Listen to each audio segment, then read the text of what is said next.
Welcome to the final episode of the James Ignatowich Show. I think I've been doing this now for 3 years. First, I was interviewing other people, coaching, and just kind of talked about random stuff that I wanted to talk about. I just kept doing these podcasts where I would just talk about whatever it was that I was thinking about, whatever I thought that could help people get better. That was the only reason I did it, was just because people liked it more. Thank you to everybody that watches the show.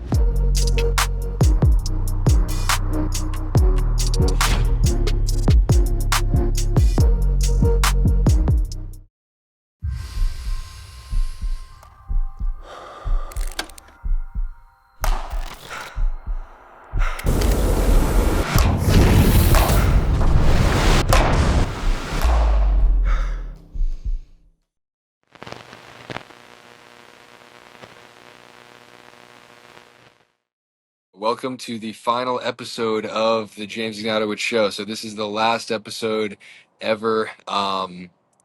This has been pretty fun. We started, I think I've been doing this now for 3 years. So it's been a 3 year of just, first I was interviewing other people. And then it's funny, one day I had a guest host, Adam Stone. Sometimes we would interview other people. And then one day Adam couldn't make it to one of the episodes. I kind of forget why, but he couldn't make it. I think he might have just been like partying the night before. And then so I did my own episode by myself and just did, coaching and just kind of talked about random stuff that I wanted to talk about, like the backhand dink, other coaching related things. And then that episode got 5 times as many views as my ones with Adam in any of my interviews. So then I just kept doing these podcasts where I would just talk about whatever it was that I was thinking about, whatever I thought that could help people get better. And that was it. That was the only reason I did it, was just because people liked it more. I really never was sure what I wanted to talk about, and the only thing I knew for sure was how to play pickleball and how to maybe teach it. So yeah, we're gonna, with that being said, talk about my best shot, my favorite shot, the shot that has made most of my pickleball game, which is the two-handed backhand dink. So that's what people know me for. Well, they know me for a lot of things, but that's one of the things maybe that is my one of the good things. There's good and bad things that people know me for, but no, I'm just kidding. But yeah, the two-handed backhand dink. There's so many different things about it. I think that one of the main things that people will realize is the more that you bend your knees on the two-handed backhand dink, the better you're going to hit the shot. So when I see people that want to bend their knees as much as they would on a forehand dink, but instead do that on a two-handed backhand dink, I just can tell right away that they're not going to be able to execute the shot as well as they probably would hope. So there's all of these different things you can focus on with your upper body. You can focus on using the left hand more, which is key. You could focus on cupping the ball with your right hand a little bit more, keeping your head still. But none of these things matter if you're not willing to get into a literal squat position when you hit the two-handed backhand dink.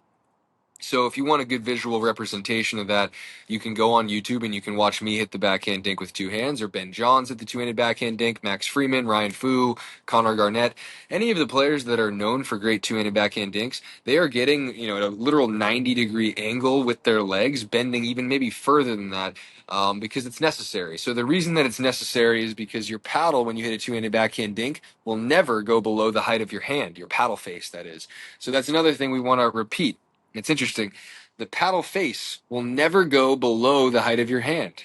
So on a forehand dink, for example, with topspin, right, or almost any other topspin shot, your paddle face will go below your hand.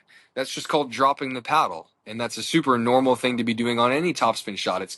There's no topspin shot you're really going to hit where your paddle face will go, will be above your hand the entire time, except for the two-handed backhand dink. And that's what makes it unique. So the reason that your paddle face will never drop is because it's actually easier to be consistent doing this over and over on a two-handed shot than it is to do this, where you drop it and then you bring your wrist into play and then you try to brush up on the ball. That's a lot tougher. And if you watch the players with the best two-handed backhand dinks, they're keeping it here and they're going like this. So then the question is, how do you repeat that motion? Well, you have to get your legs very low. You have to bend a ton with your knees, and it's unfortunate. Nobody wants to do it, and I get it. It's not something that people love to do, but if you want to have a good backhand dink, you have to get below the ball physically. You have to get below the ball physically because your paddle is not going to do it. So super important. And I'd say you're bending your left leg even more than your right leg. You're also doing it with your right leg in front of your left leg. You're not doing it open stance, you're doing it closed stance. So your right leg is in front of your left, and that's if you're righty, that is.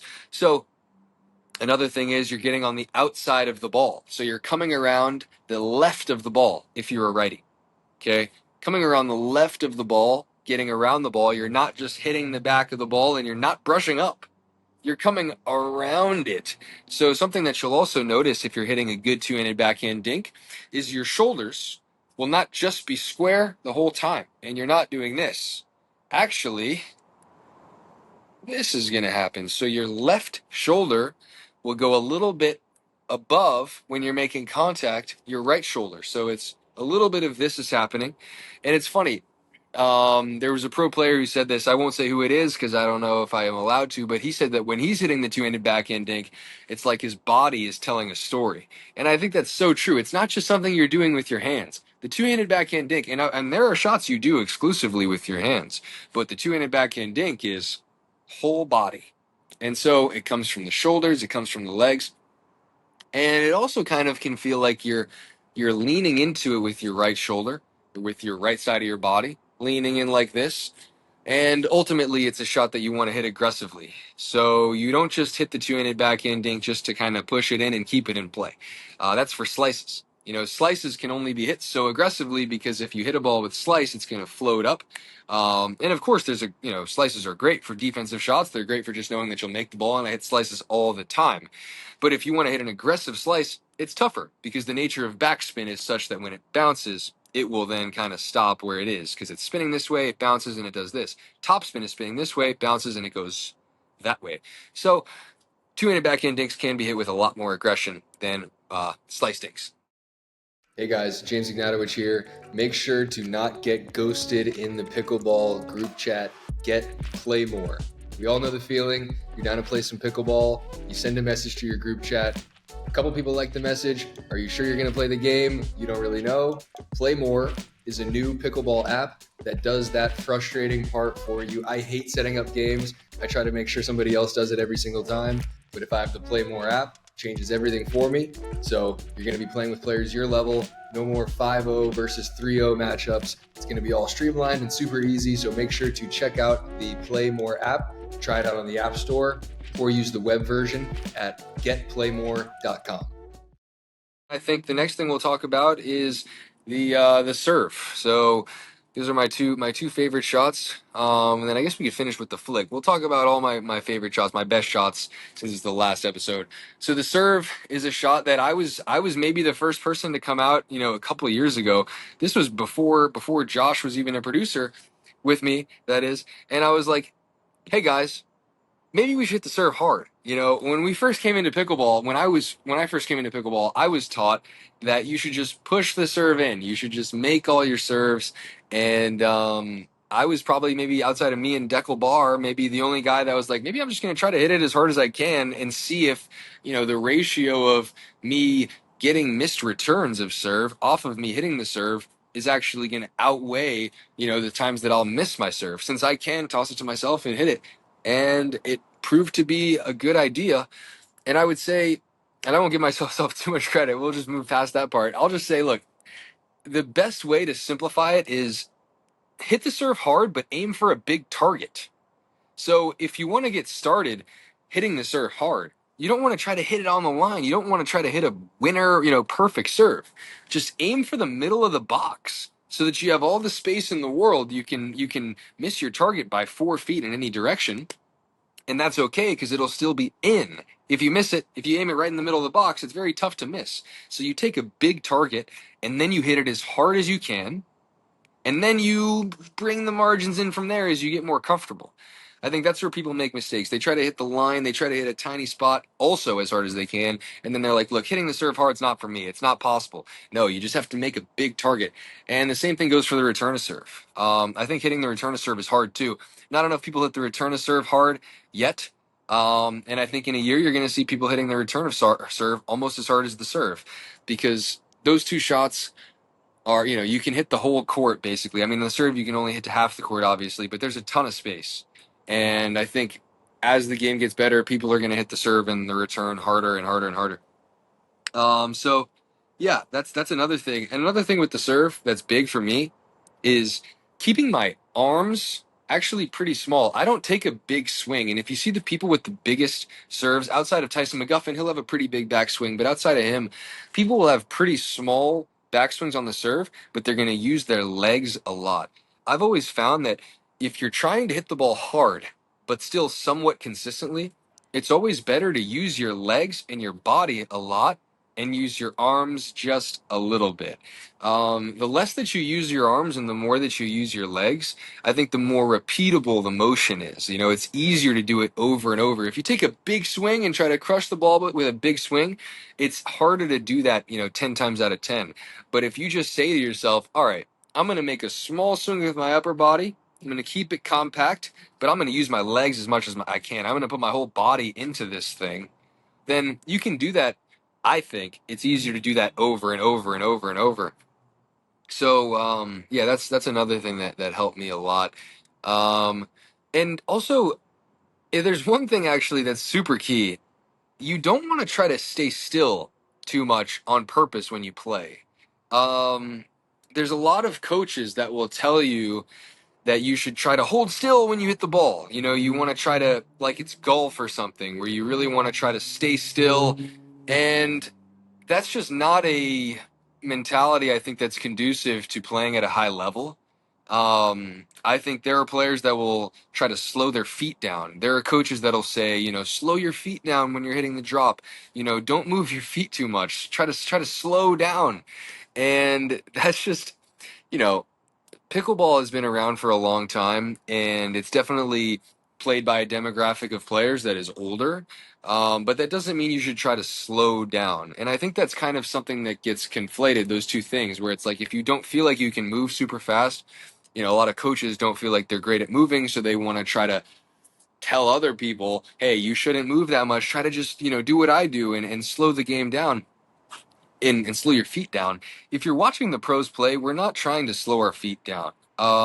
We're not trying to slow ourselves down. I think that the quicker that you move and the more athletic that you feel when you play, the slower the ball will move in your mind. It will feel like it's moving slower. The more that I'm athletic and I'm engaged with my feet, and that doesn't mean, you don't have to necessarily be athletic to do this. You don't have to have good feet to do this. It's just if you are as engaged as you can be, and if you feel like you're being as athletic as you can be, then that will engage your mind to then focus on the ball the best that you can focus on it. The pros are not trying to be relaxed necessarily when they play. They're not trying to slow the game down and be calm and just have the best touch possible, because that doesn't hold up, under pressure in the biggest moments. It's actually about intensity, and then the calmness kind of comes actually from intensity, which is a little bit of an interesting thing. But yeah, you don't want to try to slow your feet down too much because the game's getting faster, and as people hit the ball harder, if you're slowing your feet down and trying to stop when you hit every time, it's tough to do. I don't try to do it. It's very tough for me to do. So yeah, those are the main things. Last thing, when you're hitting a backhand flick, swing as hard as you can and just hit less of the ball. That's the tip that has helped so many people. Remember that if you hit less of the ball, right? So if you just brush a tiny part of it, but you swing as fast as you possibly can, you're going to get a ton of spin and you can still keep the ball in. Hitting backhand flicks is all about a lot of acceleration. It's not about trying to, slow your paddle down. If you want to try to rein the ball in, if you want to try to make the ball with a little bit less pace, you still swing just as hard, but you just hit a tiny, tiny bit of the ball. If you see JW Johnson, best flick in the game, he'll hit some slower, off-pace flicks. But have you ever seen JW Johnson hit a flick like this? Like he's just no. He's flicking it every time. He's just hitting. Sometimes he hits a bigger chunk of the ball. Sometimes he hits less of the ball. But it's the same every time. So that's actually a great way to build consistency too. If you're always swinging at the same pace, but you're just hitting less of the ball. But that's an advanced tip. That's why I saved it for the end. I don't know. That's all we got. So this is going to be the last episode, the last time you guys see me give a podcast. So I would ask you to leave questions in the comments, but I can't answer them. But anyway, yeah, super grateful for Selkirk.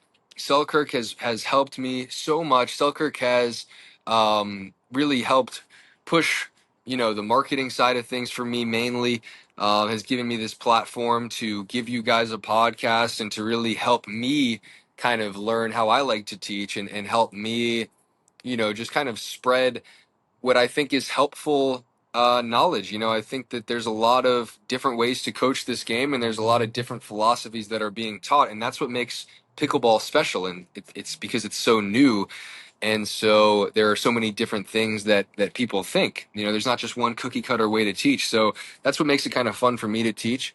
And yeah, thank you to Josh, and thank you to everybody that watches the show. So yeah, that's all.